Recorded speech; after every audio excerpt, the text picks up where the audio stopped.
এদিনীয়া যি বিশেষ অধিৱেশন অনুষ্ঠিত হৈছে আৰু ডিব্ৰুগড় বিমানবন্দৰ ভূপেন হাজৰিকা বিমানবন্দৰ নামেৰে নামাকৰণ কৰা হ'ব কি ক'ব এই প্ৰসংগত অসম চৰকাৰৰ বাবে তথা অসমবাসীৰ কাৰণে এক অতি গুৰুত্বপূৰ্ণ দিন আনন্দৰ দিন ঐতিহাসিক দিন এদিনীয়াকৈ আমি বিধানসভাৰ যোগেদি মাননীয় মুখ্যমন্ত্ৰী ডক্টৰ হিমন্ত বিশ্ব শৰ্মা ডাঙৰীয়াৰ নেতৃত্বত আমি কেন্দ্ৰীয় চৰকাৰৰ আমি এটা প্ৰস্তাৱ আজি বিধানসভাই আটাইকেইটা দল সংগঠন সকলোৱে একেমুখে সমৰ্থন জনাইছে যে ডিব্ৰুগড়ৰ বিমানবন্দৰ মোহনবাৰীত অৱস্থিত ডক্টৰ ভূপেন হাজৰিকা অৰ্থাৎ সুধাকণ্ঠ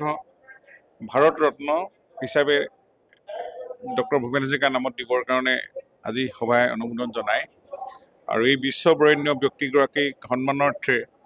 তেখেতে যেনেধৰণে আজি অসমক বিশ্বৰ দৰবাৰলৈ লৈ গ'ল গীতেৰে মাতেৰে গানেৰে তেওঁটো গুণৰ কথা বা তেওঁৰ যিখিনি কাম অসমত জীয়াই থকা অৱস্থাত কৰি গ'ল সেইখিনি কথাটো সমগ্ৰ অসমবাসীয়ে জানে বা আমি এইখিনি তেওঁক আজি আলোচনা বিবেচনাত প্ৰত্যেকেই কথাখিনি অৱগত কৰিছে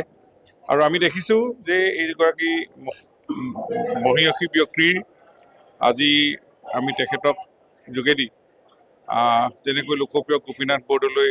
আমাৰ গুৱাহাটীত বিমানবন্দৰটো নামাকৰণ হ'ল আৰু আজি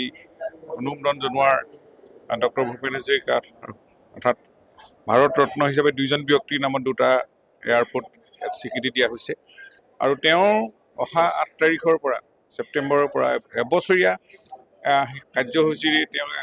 100 বছৰ জন্ম জয়ন্তী উদযাপন কৰা হ'ব অসম চৰকাৰে বহুখিনি